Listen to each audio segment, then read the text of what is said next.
Hello everyone, स्वागत है आप सभी लोगों का एक बार फिर से टीटी एकेडमी पे। मेरा नाम है तरुण तिवारी और आशा करता हूं कि आप सब लोग जहां कहीं पर भी होंगे अच्छे तरीके से होंगे, खुश होंगे और अपना ध्यान रख रहे होंगे पूरी तरीके से।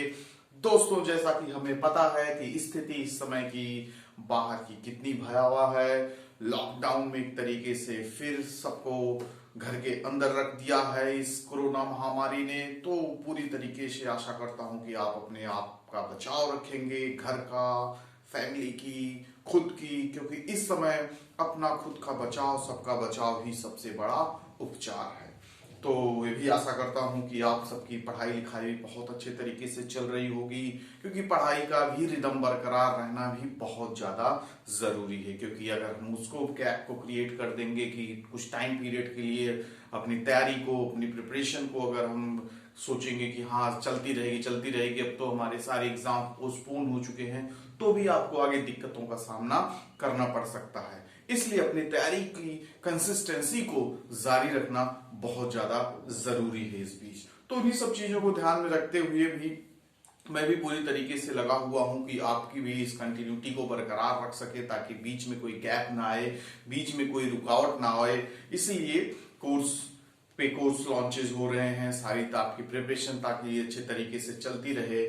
आपकी यूट्यूब चैनल्स पे क्लासेस बैक टू बैक आते रहेंगे, वीडियोस आते रहेंगे और आपके अदर कोर्सेज भी साथ में चलते रहेंगे, ताकि आपकी जो तैयारी का सिलसिला है वो चलते रहे। क्योंकि जब एक तरीके से ये टाइम पीरियड आपका खत्म होगा, जो 2-3 महीने बाद, 4 महीने बाद हमारे एग्जाम्स स्टार्ट होंगे, तो बैक टू बैक सारे एग्जाम्स होंगे। फिर उसमें रह जाएगा, करे समय ही नहीं बचेगा आपके पास, ना प्रिपरेशन की और फिर ना रिवीजन की। इसलिए इस टाइम पीरियड को पूरी तरीके से हमें यूटिलाइज करना है, ताकि हम आगे आने वाले समय में किसी भी तरीके का दिक्कत का सामना ना करना पड़े।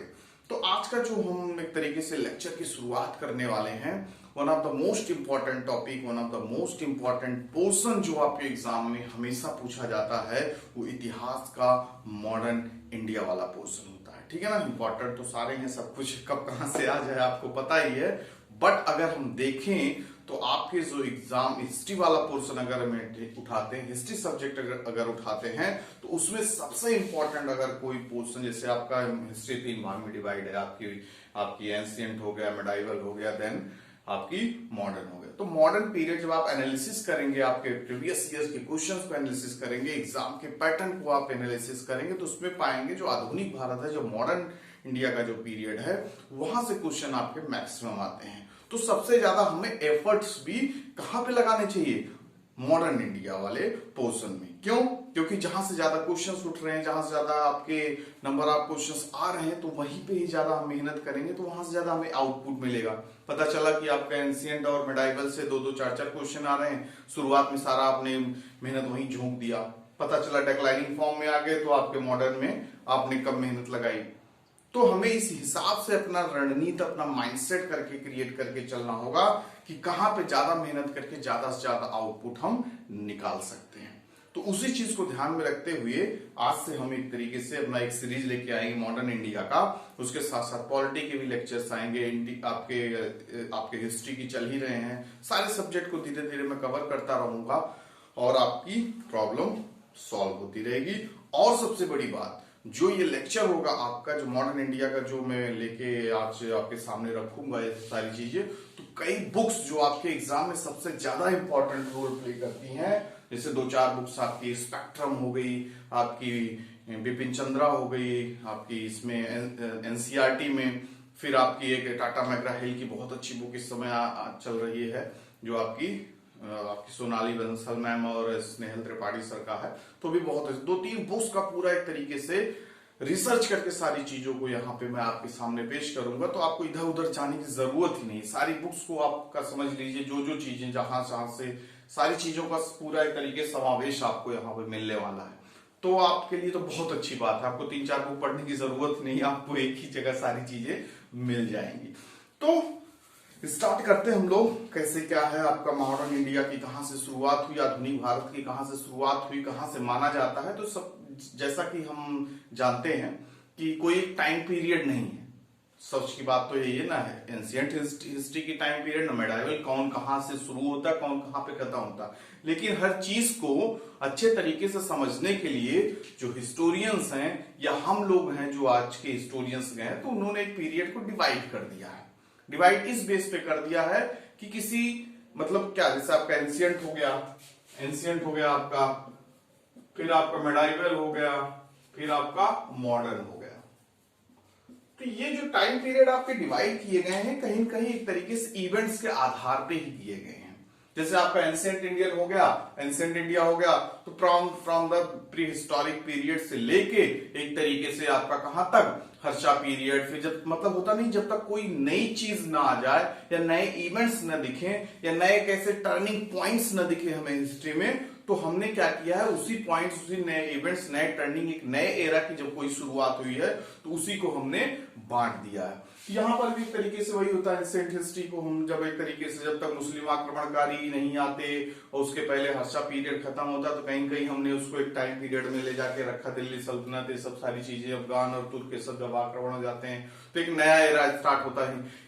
आपके यहाँ पे देखेंगे तो मैक्सिमम आपके क्या होता है, हिंदू लोग ही शासन करता रहते हैं, सारी चीजें रहता है। तो ये जब चीजें खत्म होती तो फिर आपका मेडाइवल आता है, फिर मुस्लिम आक्रमणकारी आते हैं, फिर मुस्लिमों का एक तरीके से राज पूरा चलने लगता है, दिल्ली सल्तनत, मुगल, ये सब सारी चीजें आती हैं। फिर उसके बाद देखते हैं मॉडर्न इंडिया का कहा जाता है कहां से शुरुआत होती है, तो एक तरीके से जब मुगल पीरियड का एक तरीके से जब डेक्लाइन होना शुरू होने लगता है, फिर जब दूसरी शक्तियां आके हमारे यहाँ पैर जमाना शुरू कर देती, तो भी एक नए एरा की समझ लीजिए शुरुआत होती है। तो उसी को मान लिया जाता है कि मेडाइवल का अंत, और फिर उसके बाद क्या हो जाता है, स्टार्टिंग आपका आधुनिक भारत की शुरुआत हो जाती है। तो मेनली कई सारे हिस्टोरियंस की अलग अलग राय है। कुछ लोग मानते हैं जब यूरोपियंस का यहाँ पे आक्रमण हुआ, यूरोपियंस आपके जब एडवेंट ऑफ द यूरोपियंस आए, आक्रमण तो नहीं आए शुरुआत में, तो व्यापार के माध्यम से आए थे, व्यापार करने आए थे। फिर उसके बाद कुछ लोग मानते हैं कि जब मुगलों का पतन स्टार्ट हुआ, तब से एक तरीके से क्या हुआ, एक नए एरा की शुरुआत हुई। नया मतलब मुगलों का पतन हुआ तो दूसरा कोई उस पे आके, जब जब आप कमजोर पड़ेंगे तो सामने वाला कोई न कोई आपके ऊपर आके हावी होगा। तो जब मुगलों का पतन स्टार्ट हो गया, downfall of the Mughal empire start हो गया, तो फिर नए इवेंट्स की शुरुआत हुई, नए कार्यक्रम की समझ लीजिए शुरुआत हुई। तो वही नई चीज जो आपकी स्टार्ट होती है, तो वही मान लिया जाता है आपका क्या, मॉडर्न इंडिया की शुरुआत।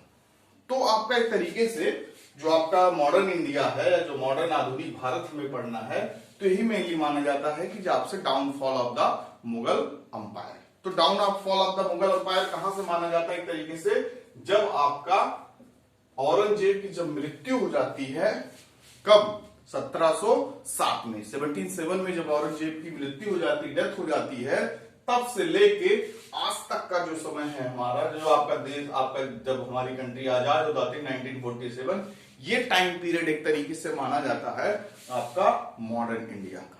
इसको भी हम समझने के लिए दो भागों में क्या, एक तरीके 3 स्टेज क्रिएट कर देते हैं।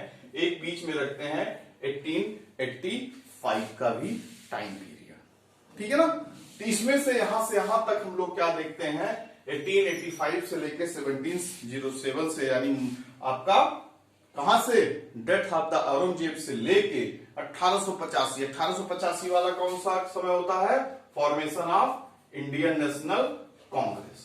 जब इंडियन नेशनल कांग्रेस की स्थापना हो जाती है, तो उसके पीरियड, ये वाला इसके बाद का पीरियड हमारा यहां से यहां तक क्या चलता है, फ्रीडम स्ट्रगल चलता है।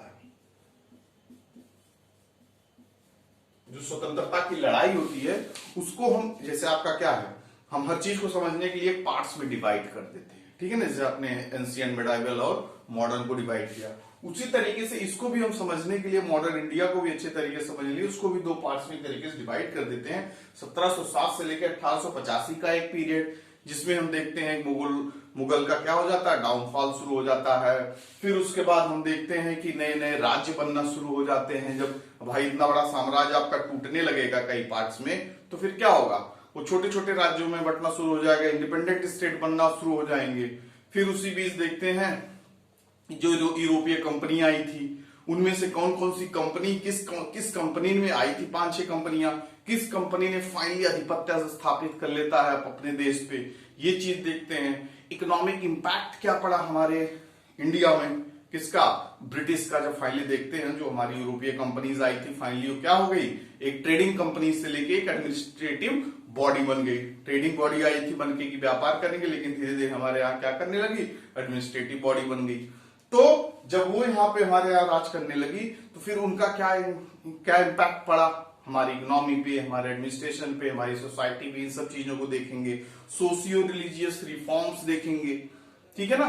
तो ये सब सारी चीजें हम कब से कवर करेंगे, 1760 से लेकर 1885 के बीच जो मेन आपके क्या हुएंगे, इवेंट्स हुएंगे। फिर उसके बाद हमारा फ्रीडम स्ट्रगल चलता है 1885 से लेकर 1947 के बीच। तो 2 टाइम पीरियड हम लोग इसमें कवर करते हैं, ठीक है ना। तो हम लोग शुरुआत कहां से करेंगे, आपके मॉडर्न इंडिया की डाउनफॉल या आपका decline of the Mughal empire. तो हम इसमें ये देखेंगे कि कैसे एक इतना बड़ा जो मुगल डायनेस्टी थी, इतने बड़े बड़े आपके शहंशाह हुए, बादशाह हुए, अकबर हुए, बाबर हुए, आपके जहांगीर हुए, औरंगजेब हुए, उसके बाद क्या हुआ, क्या ऐसे हो जाता है औरंगजेब की मृत्यु के बाद कि पूरी तरीके से जो इतनी बड़ी डायनेस्टी होती है, इतना बड़ा साम्राज्य होता है, उसका पतन स्टार्ट हो जाता है। तो उसके पीछे का सबसे बड़ा यही रीजन आप समझ सकते हैं कि वो कैपेबिलिटी नहीं थी जो पहले के आपके बादशाह 12 राजाओं में थी।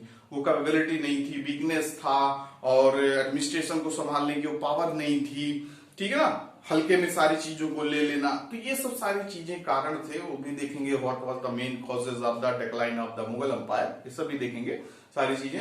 तो आगे के जो सक्सेसेस आपके हुए इनके क्या है मुगल साम्राज्य के, सब एक तरीके से पूरी तरीके से इनकेपेबल। लगभग जो आपका 150 साल, लगभग 1760 से लेके आपका 1947 तक, 1857 तक, मतलब आपके मुगल खत्म हो जाता है। 1857 बहादुर शाह जफर, ठीक है ना, जो आखिरी आपके मुगल एम्परर रहते हैं। ये 150 सालों में लगभग 12 ऐसे बादशाह आते हैं जो कि क्या रहते हैं, पूरी तरीके से इनकेपेबल रहते हैं, पूरी तरीके से सामान्य मतलब वीक माने जाते हैं और कायर माने जाते हैं। आपके आगे आप देखोगे कि उनके अंदर कोई क्षमता ही नहीं रहती कि हर चीज को संभाल सकें। तो ये सब सारी चीजें देखने को मिलती है, इसलिए धीरे धीरे पेंशनर्स बन के रह जाते हैं, कहने के लिए सिर्फ they are just like fictional badshah, मतलब कहने के लिए बादशाह रहते हैं, बाकी संभाल कोई और रहा होता है, ठीक है ना। तो ये क्या कारण थे कि जो ये स्थिति देखने को मिली इतने बड़े साम्राज्य होने के साथ साथ। तो सारी चीजों को अच्छी तरीके से खंगाल के देखेंगे ताकि आप किसी भी एग्जाम में बैठे, किसी भी तरीके का क्वेश्चन का आपको सामना करना पड़े, आप आसानी से कर सके, चाहे यूपीएससी हो, पीएससी हो, चाहे एसएससी हो, ठीक है ना। जो टॉप मोस्ट की बुक्स हैं, टॉप मोस्ट की आपकी जो ऑथेंटिक बुक किताबें हैं, उनका पूरा निचोड़ यहाँ पे आपको मिलने वाला है, ठीक है ना। तो आपको इधर उधर जाने की कहीं जरूरत नहीं। तो स्टार्ट करते हैं आपका मुगल के डिक्लाइन से, decline of the downfall of the Mughal umpire, ठीक है ना। डाउनफॉल या decline of Mughal umpire.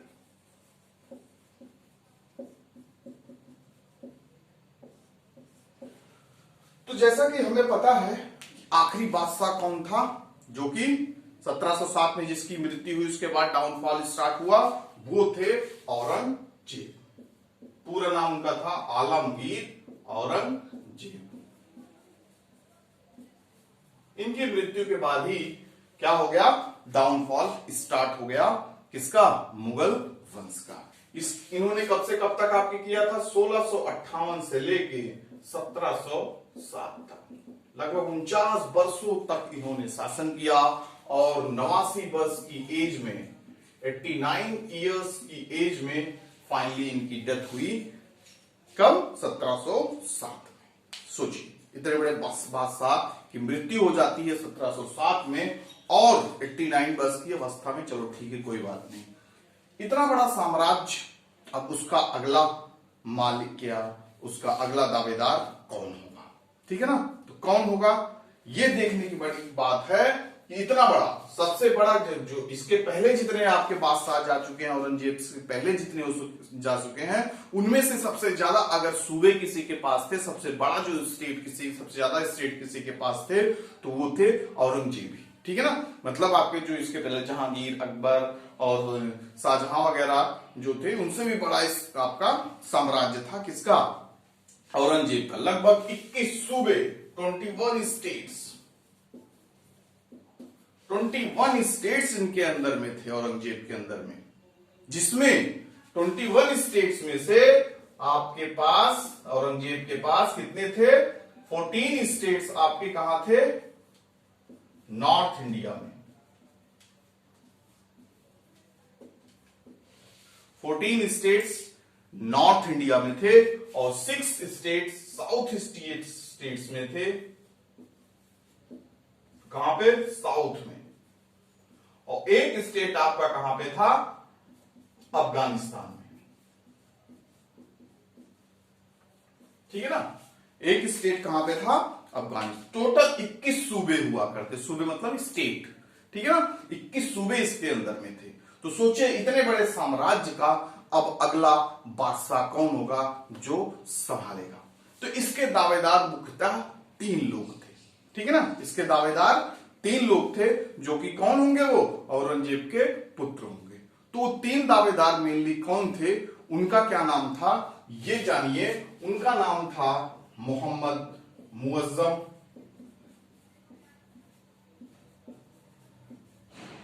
Mohammad Azam, Mohammad काम बख्श।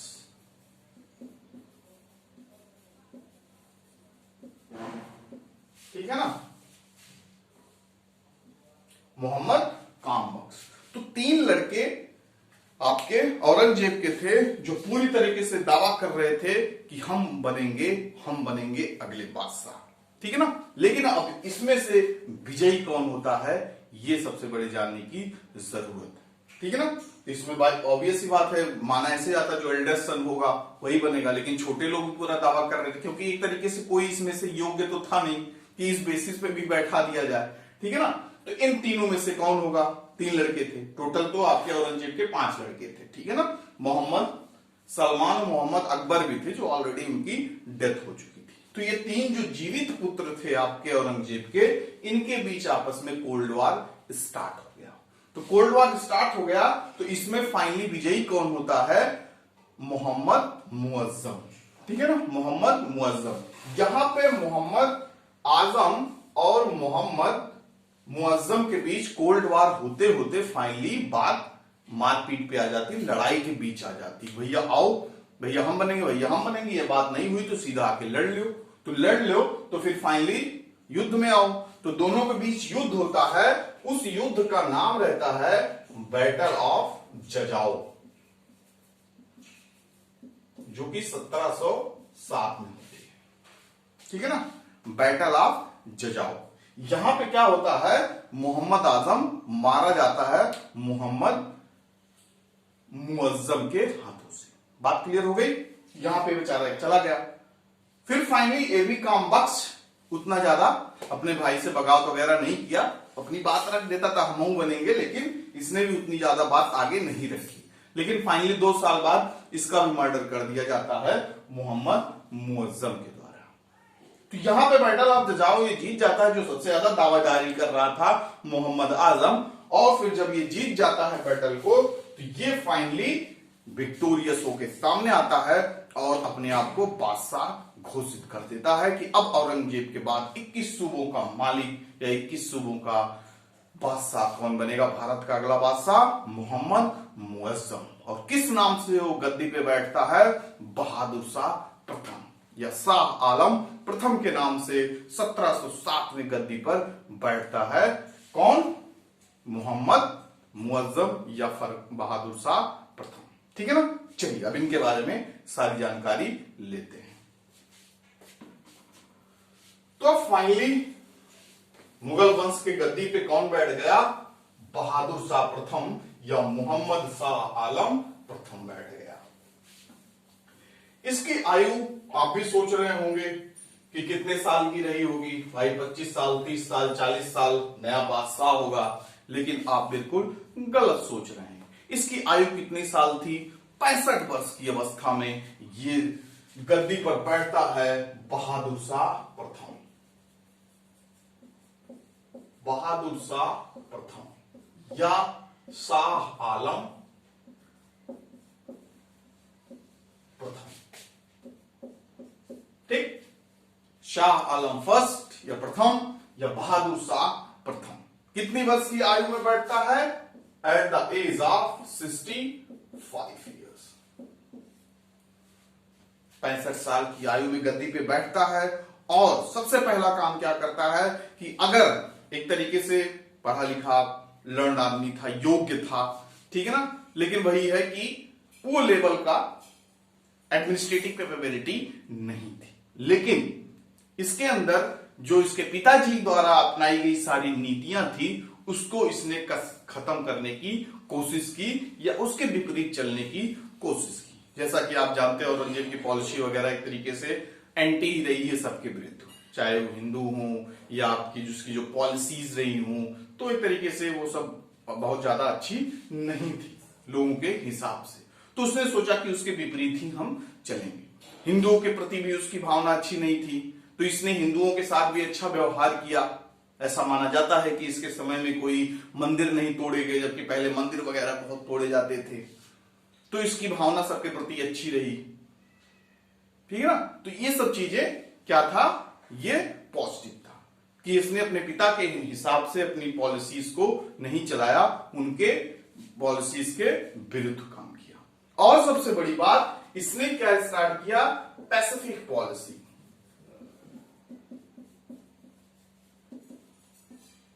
ठीक है ना, पैसिफिक पॉलिसी, शांति प्रिय नीति अपनाई, सबके साथ मेल मिलाप की नीति अपनाई। ठीक है ना, मेल मिलाप की नीति अपनाई कि सबके साथ लड़ाई झगड़ा करने से क्या फायदा, और फायदा भी क्या, 65 साल में कौन सा तुम लड़ाई लड़ोगे। ठीक है ना, तो इसने सोचा कि अब हम क्या करेंगे, पैसिफिक पॉलिसी या शांति प्रिय मेल मिलाप की नीति को अपनाएंगे।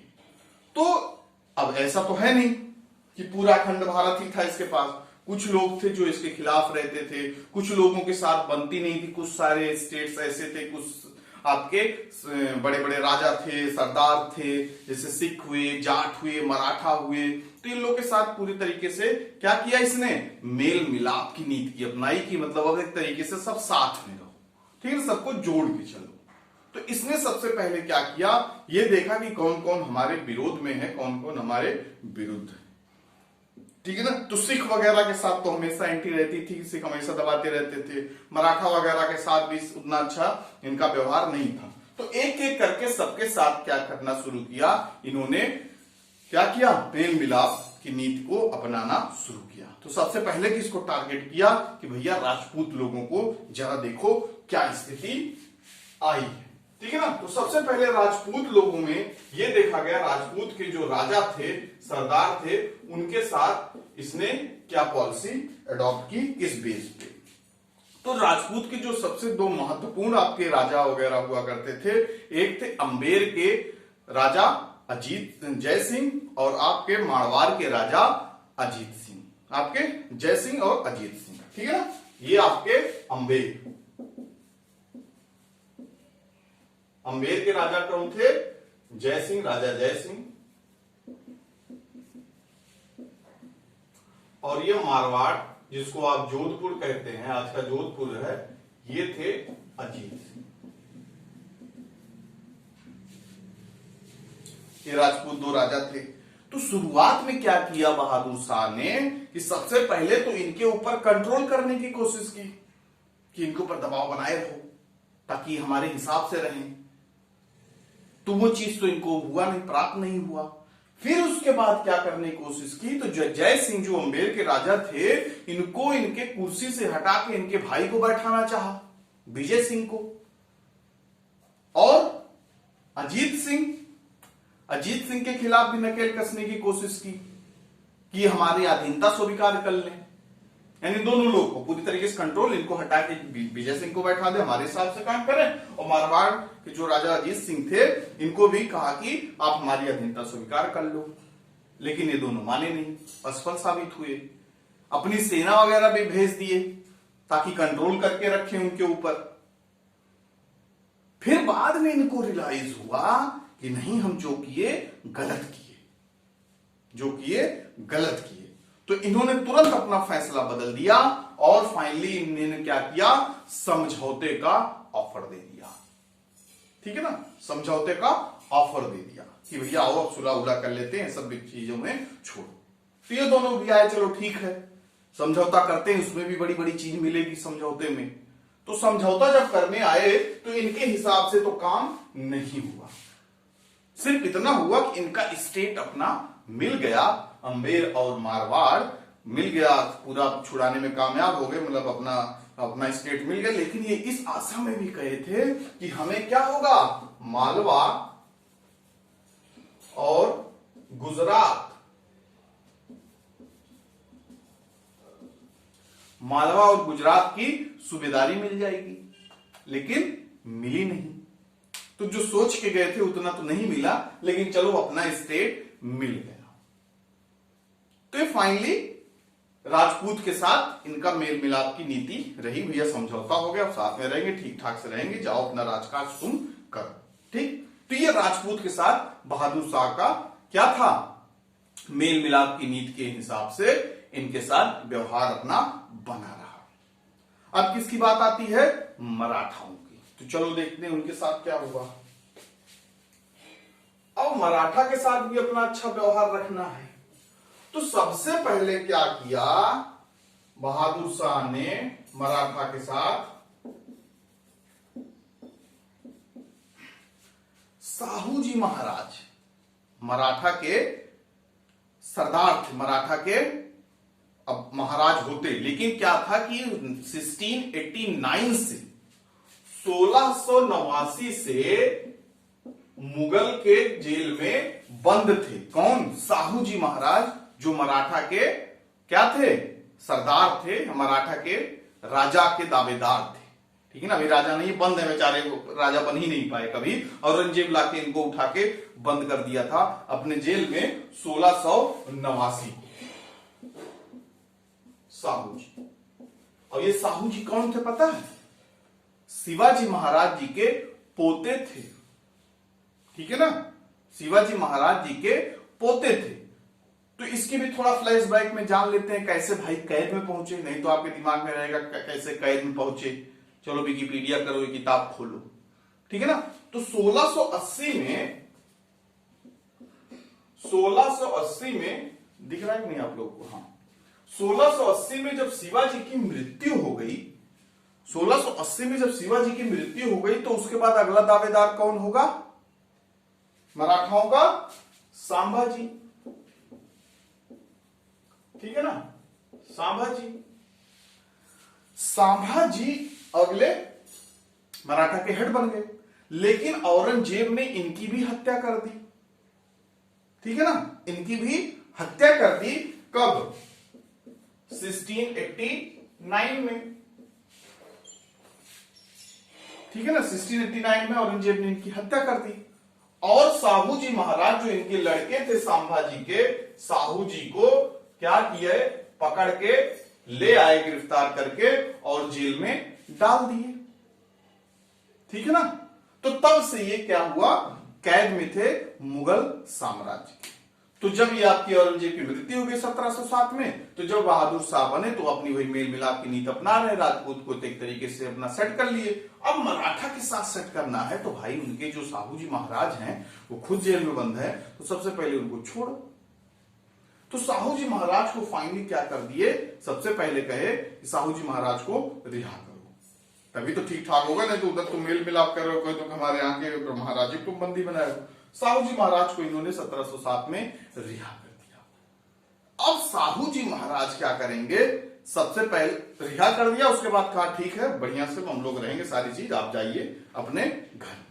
ठीक है ना, घर पे तो चले गए, पहुंचे 1707 में, अब सीधा भाग के तो यहीं जाएंगे ना, यहां पे रिहा हो गए, हाँ ठीक है बच्चे से रहेंगे कोई बात नहीं, यहां इनको बोल दिए बहादुर शाह को और निकल लिए अपने मराठा साम्राज्य। तो वहां पे जब पहुंचे तो वहां पे राज कौन कर रहा था, अब इनकी जगह तो कोई कोई तो राज करेगा, लेकिन असली दावेदार तो ही थे। वहां पे राज कौन कर रहा था, इनकी चाची जी जिनका नाम था ताराबाई, ताराबाई शासन कर रही थी। तो चाची से बोले, चाची अब हम आ गए हैं, अब हम आ गए हैं तो हमें गद्दी दीजिए। तो जब हमें गद्दी दीजिए तो चाची नहीं मानी, तो चाची नहीं मानी तो इसे थोड़ी ना छोड़े, ठीक है चाची जाओ आप राज करो। तो चाची जब प्यार से नहीं मानी तो आइए चाची अब लड़ाई करते हैं। तो लड़ाई करते हैं तो ताराबाई और साहू जी के बीच एक युद्ध होता है। उस युद्ध का नाम रहता है battle of Kheda. Battle of Kheda 1707 में बैटल ऑफ खेड़ा होता है। किसके बीच? साहू जी और ताराबाई के बीच में। तो फाइनली कौन जीतता है? साहू जी जीत जाते हैं। फिर फाइनली वो हेड बन जाते हैं आपके मराठा साम्राज्य के। तो आप ये भी सोच रहे होंगे सर ताराबाई ही क्यों, क्या कोई वो नहीं रह गया दावेदार, मर्द दावेदार नहीं था क्या? था। उनकी भी हत्या हो जाती है। कैसे? जब यहां पे सांबा जी की हत्या हो जाती है, सांबा जी की हत्या होने के बाद साहू जी को ले जाके औरंगजेब उठा के जेल में डाल देता है, तो अब अगला दावेदार यहां सांबा जी के साथ कौन रहेगा? सांबा जी के बाद सांबा जी का भाई, ठीक है। तो सांबा जी के भाई कौन थे? सांबा जी के भाई का नाम था आपके राजा राम। हाँ, राजा राम। राजा राम जो इनके भाई थे सांबा जी के, ये गद्दी पे बैठ गए, ठीक है ना, साहू जी के चाचा जी। और फिर राजा राम जब गद्दी पे बैठे, इनको भी औरंगजेब ने मार दिया। तो जब राजा राम की मृत्यु हो जाती है, फिर आगे कोई रहता नहीं, तो फिर उसके बाद कौन गद्दी पे बैठता है? उनकी पत्नी ताराबाई। तो ये ताराबाई अपना संभाल रही होती हैं। तो फिर जब वही 1707 में साहू जी छूटते हैं, फिर जाके उनके साथ क्या करते हैं? युद्ध करके फाइनली अपना साम्राज्य वापस ले लेते हैं। और फिर उसके साथ मराठा का मुगल के साथ अपना चल रहा है। ठीक, तो ये तो था आपका मराठाओं के साथ मुगल की नीति। ये तो इनका पर्सनल मैटर था, साहू जी ने अपने जाके सुलझाया। लेकिन यहां पे इसने क्या किया? मराठा के जो वो थे, हेड थे, साहू जी को छोड़ दिया और कहा कि हम लोग अब साथ में हैं, कोई दिक्कत की बात नहीं। तो यहां पे हमने देखा किसके साथ? राजपूत के साथ, मराठाओं के साथ कैसे संबंध स्थापित किए आपके बहादुर शाह प्रथम ने। अब अगली बात आती है, और जो आपके छोटे मोटे राजे रखवाड़े थे वो क्या थे, उनके बारे में देखते हैं। अब आती है बारी सिखों की। अब आती है बारी सिखों की। सिख भी जो हमेशा इनके एंटी रहे। तो सिख के साथ इसने क्या आपकी पैसिफिक पॉलिसी के अंतर्गत, मेल मिलाप की नीति के अंतर्गत क्या स्थापित करना चाहा? जो सिख के 10वें गुरु थे, उनका क्या नाम था? गुरु गोविंद सिंह। ठीक है ना, गुरु गोविंद सिंह। तो गुरु गोविंद सिंह के साथ इन्होंने क्या किया? वही अपनी मेल मिलाप की नीति को आगे बढ़ाया और उनको खुश करने के लिए ढेर सारे मनसब्स दिए। ठीक है ना, ढेर सारे उनको मनसब्स ग्रांट्स कर दिए कि अब हम लोग एकदम साथ में रहेंगे, कोई तरीके की दिक्कत की बात नहीं होनी चाहिए। वो भी मान गए, ठीक भाई साहब। लेकिन खूब मना दना के, खूब ढेर धारा सब कुछ ढेर सारा ग्रांटेड करके पूरा चल ही रहा था ठीक ठाक। लेकिन बेचारे ज्यादा दिन नहीं टिक सके। 1708 में ही इनकी क्या हो जाती है? मृत्यु हो जाती है। किसकी? गुरु गोविंद सिंह की। अब बहादुर शाह सोचते हैं वो इतना मेहनत किए, कुछ छांत नहीं लगा, ठीक है ना, ज्यादा दिन तक चले ही नहीं। और जबकि इनकी हमेशा एंटी रहती थी सिखों से। फिर बात ये आपके गुरु गोविंद साहब का देहांत हो गया 1708 में। अब इनके सबसे ज्यादा सेवक थे, जो बहुत ही ज्यादा सेनापति सेवक दोनों थे, बहुत ही ब्रिलियंट, बहुत ही तरीके से ताकतवर सेवक, जिनका नाम था बंद बहादुर। बंदा बहादुर। अब सारा कमान किसके हाथ में आ गया? बंदा बहादुर। और ये उसमें से थे जो कोई क्या करने वाले थे? कोई नीति उत को फॉलो करने वाले नहीं थे कि हम तुम्हारे साथ जुड़ना चाहते हैं, चाहे हमको कितना लालच दे दो, कुछ भी दे दो, कोई फर्क नहीं पड़ता है। इनकी हमेशा एंटी बनी रही, जिसके खिलाफ भाई मुगल भी क्या करते, जब नहीं हाथ मिलाना चाहते हो तो भी हमेशा उनको दबाने की कोशिश करते रहते थे, उनको क्रश करने की कोशिश करते रहते थे, ठीक है ना, आक्रमण पे आक्रमण किए रहते थे। इनका जो आपके गुरु गोविंद सिंह ने जो बहुत ही बड़ा किला एक बनवाया था, लोहगढ़ का किला, ठीक है ना, लोहगढ़ का किला, लोहगढ़ फोर्ट, ये कहां पे था, north east of the Ambala, ठीक है ना, जो तराई क्षेत्र था, फुटहिल्स ऑफ द हिमालय था, वहां पे ये बना हुआ था। तो उस किले को भी इन्होंने फाइनली जीत लिया मुगलों ने। लेकिन वही है कि आगे चल के 1712 में फिर से रिस्टोर कर लिया सिखों ने अपने किले को, ठीक है ना, फिर से अपना वापस ले लिया किले को, फिर से अपने जो जीत लिए थे फिर से इनको वापस ले लिया। तो ये क्रशिंग वाला काम इनका हमेशा चलता रहता था। उसके पीछे कारण भी था कि पंजाब में मुस्लिमों पे इन्होंने आक्रमण कर दिया, मुस्लिमों के प्रति ज्यादा एक तरीके से जो सिख लोग थे उन्होंने उसके ऊपर आक्रमण करके ज्यादा क्षति पहुंचाई, तो उसको इसके विरोध में फिर मुगलों ने फिर इनके ऊपर आक्रमण किए, तो ये सब चलता रहता था। तो इनकी दमन की नीति हमेशा बरकरार रहती थी, किसके साथ, सिखों के साथ, ठीक है। तो ये तो स्थिति थी सिख लोगों के साथ। फिर फाइनली एक और आपके राजा और सरदार की बात आती है, वो थे आपके जाट और Bundel, Bundela king and Jat king. तो जाट किंग थे, जाट के सरदार थे, जाट के चीफ थे, उनका नाम था चूड़ामल, ठीक है ना, चूड़ामल। तो इनके साथ मेल मिलाप की नीति अपनाई इन्होंने, आसानी से मान लिया और इन्होंने कहा हम आपके साथ हैं, कभी भी कोई जरूरत पड़े तो आप बेहिचक हमसे मदद मांगिएगा, ठीक है ना। तो ये जाट के किंग, जाट के चीफ थे चूड़ामन, और आपके बुंदेला किंग, बुंदेला किंग जो थे, बुंदेला चीफ, उनका नाम था Chhatrasal. Jat chief Chudaman and Bundela king Chhatrasal, इनके साथ बहुत ही अच्छी क्या थी, मेल मिलाप की नीति अपनाई बहादुर शाह प्रथम ने, और अच्छे तरीके से नीति को फॉलो करते हुए इन्होंने हमेशा साथ दिया। कब, जब भी बंद बहादुर के खिलाफ कोई भी अभियान जाना होता था तो इनका साथ वगैरह ले लिया करते थे, ठीक है ना।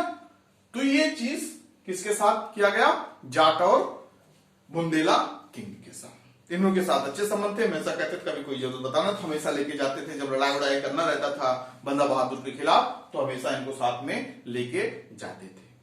तो ये जो आपके जो डिफरेंट राजा थे पड़ोसी आपके स्टेट्स के, जो कि हमने देखा मराठा, आपके राजपूत, आपके कौन कौन, जाट और बुंदेला और सिख के साथ कैसे इन्होंने मेल मिलाप की नीति को स्थापित करने की कोशिश की बहादुर शाह प्रथम ने। तो इसके साथ साथ इसने और भी कई सारी चीजों को सही करने की कोशिश की, ये भी कोशिश की कि हम सारी चीजें क्या करेंगे, आगे भी अच्छा करने की कोशिश करेंगे, लेकिन वो कैपेबिलिटी ना होने की वजह से उन्होंने संभाल नहीं पाया। लगभग 13 करोड़ की राशि बची थी, किसमें, शाही खजाने में, रॉयल ट्रेजरी में 13 करोड़ की राशि बची थी, जो कि जब आपकी मृत्यु हुई इसकी, औरंगजेब की, वो भी बेचारे खत्म कर डाले, ठीक है ना। कुछ शाही खजाने में भी कुछ नहीं बचा जिसकी मदद से कि फिर से एक तरीके सारी चीजों को पहले के रास्ते पे लाया जा सके। और सबसे बड़ी गलती क्या की है बहादुर शाह अपने शासन काल में, भाई अच्छे के साथ साथ गलतियां भी बहुत इंसान करता है, सबसे बड़ी गलतियां क्या की कि इसने एकदम बिना सोचे समझे लोगों को ग्रांट्स देना शुरू कर दिया, मनसबदारी, प्रमोशन, सबको जागीरें देना शुरू कर दिया। यह सबसे बड़ा फॉल्ट था बहादुर शाह का, जिसकी वजह से एक तरीके से और पतन के रास्ते पे मुगल वंश जाना शुरू हो गया। बात समझ में आ रही है। फिर फाइनली 1712, इसका शासनकाल कब से कब तक रहता है? 1707 से लेके 1712 के बीच में, ठीक है ना। 1707 से लेके 1712 के बीच में रहता है। 1712 में फाइनली इनकी डेथ हो जाती है। तो इसमें हमने देखा किस तरीके से इन्होंने मेल मिलाप की नीति अपनाई, सरो ठीक है। उसके साथ साथ इसने क्या किया, एक तरीके से गलत रास्ते पे भी चलने की कोशिश की, बिना सोचे समझे सबको ग्रांट्स वगैरह बांटना शुरू कर दिया, प्रमोशनल ग्रांट, सारी चीजें, जागीरें देना शुरू कर दिया, बेखबर होके, कोई ध्यान, दिक्कत ही नहीं, कोई टेंशन ही नहीं। तो जो ये चीजें अपनाई इसने बेखबर नेचर से होते हुए, मतलब किसी प्रकार कोई सोच समझ बुद्धि का इस्तेमाल करते ही नहीं बना, तो इसीलिए इसको ये भी एक नाम दे दिया गया, शाहे बेखबर। अगर आपसे एग्जाम में पूछा जाए who is known as Shah बेखबर, किस बादशाह को शाहे बेखबर के नाम से जाना जाता है, तो आप बताइएगा बहादुर शाह प्रथम या शाह आलम प्रथम को। शाहे बेखबर, शाहे बेखबर, ठीक है ना। शाहे बेखबर के नाम से बहादुर शाह प्रथम। और किसने कहा था, ये भी पूछ सकते हैं भाई, शाहे बेखबर किसने कहा? आपने तो याद रख लिया शाहे बेखबर किसको कहते हैं, बहादुर शाह प्रथम। किसने कहा था? तो उनका नाम था काफी खान, ठीक है ना।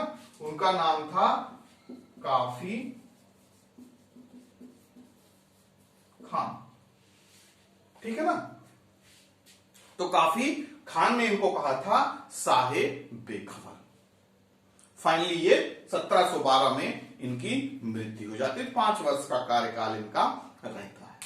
तो होपफुली आपको समझ आया होगा बहादुर शाह प्रथम का कार्यकाल, क्या क्या इन्होंने अच्छा किया, क्या क्या गलत किया, किस तरीके से इन्होंने अपने साम्राज्य को बचाने की कोशिश की, लेकिन पूरी तरीके से असफल रहे। खजाना भी जो था वो भी पूरा चपट कर गए और फाइनली ये स्थिति देखने को मिली। तो आशा करता हूं कि चीजें आपको बहुत अच्छी तरीके से समझ में आई होंगी।